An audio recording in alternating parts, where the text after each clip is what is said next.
मध्य प्रदेश में स्वास्थ्य व्यवस्था एक बार फिर सवालों के घेरे में खड़ी दिखाई दे रही है। लोकायुक्त द्वारा सरकारी डॉक्टरों को कथित कमीशन लेते हुए पकड़ने की घटना ने पूरे प्रदेश की राजनीति और प्रशासनिक व्यवस्था में हलचल मचा दी है। जिस विभाग पर लोगों की जिंदगी बचाने की जिम्मेदारी होती है, अगर वही रिश्वत, कमीशन और दलाली की खबरें उनसे सामने आने लगे तो जनता का भरोसा टूटना स्वाभाविक है। यह मामला केवल कुछ डॉक्टरों तक सीमित नहीं माना जा रहा है, बल्कि विपक्ष इस पूरे सिस्टम की विफलता और भ्रष्टाचार की जड़ से जुड़ी समस्या बता रहा है। विपक्षी नेताओं का कहना है कि स्वास्थ्य सेवाएं धीरे धीरे सेवा से ज्यादा कमाई का माध्यम बनती जा रही है। गरीब और मध्यम वर्गीय परिवार जो सरकारी अस्पतालों में मुफ्त या सस्ते इलाज की उम्मीद लेकर जाते हैं, उन्हें कई बार जांच, दवाई और रेफरल के नाम पर परेशान किया जाता है। लोकायुक्त की कार्रवाई के बाद सबसे बड़ा सवाल यही उठ रहा है कि आखिर क्या नेटवर्क कितने समय से चल रहा होगा? ये क्या केवल कुछ लोगों की गिरफ्तारी से समस्या खत्म हो जाएगी या फिर इसके पीछे बैठे बड़े चेहरों तक भी जांच पहुंचेगी? जनता जानना चाहती है कि अगर डॉक्टरों पर कार्रवाई हो सकती है तो उन अधिकारियों पर कब होगी जो वर्षों से ऐसी व्यवस्थाओं को नजरअंदाज करते रहे हैं। प्रदेश की राजनीति में भी यह मामला तेजी से गरमा गया है।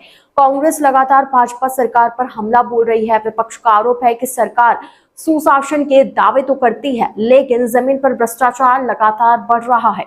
अस्पतालों में दवाइयों की कमी, मशीनों का खराब होना, डॉक्टरों की कमी और अब कमीशन खोरी जैसे आरोप सरकार की कार्य प्रणाली पर गंभीर सवाल खड़े करते हैं। सोशल मीडिया पर भी यह मुद्दा तेजी से वायरल हो रहा है। लोग सवाल पूछ रहे हैं कि अगर इलाज तक में कमीशन का खेल होगा तो आम आदमी आखिर भरोसा किस पर करे? गांव और छोटे शहरों से आने वाले गरीब मरीज पहले ही आर्थिक तंगी से जूझते हैं। ऐसे में अगर उन्हें इलाज के नाम पर इधर उधर भेजा जाए या पैसों के बिना सुविधा न मिले तो यह केवल भ्रष्टाचार नहीं बल्कि इंसानियत के खिलाफ अपराध माना जाएगा। यह घटना इसलिए भी गंभीर है क्योंकि मध्य प्रदेश लंबे समय से स्वास्थ्य सेवाओं को बेहतर बनाने के दावे करता रहा है। करोड़ों रुपए की योजनाएं, बड़े बड़े उद्घाटन और विज्ञापन लगातार दिखाई देते हैं, लेकिन जब जमीनी स्तर पर ऐसी घटनाएं सामने आती है तो पूरे सिस्टम की सच्चाई उजागर हो जाती है। जनता अब केवल कार्रवाई की खबर नहीं बल्कि स्थायी बदलाव देखना चाहती है। अस्पतालों में पारदर्शिता बढ़े, डॉक्टरों और कर्मचारियों की जवाबदेही तय हो और मरीजों के अधिकारों की रक्षा हो, यही सबसे बड़ी जरूरत है। अगर सरकार इस मामले को सिर्फ कुछ दिनों की सुर्खियों तक सीमित रखती है तो जनता का भरोसा और कमजोर होगा।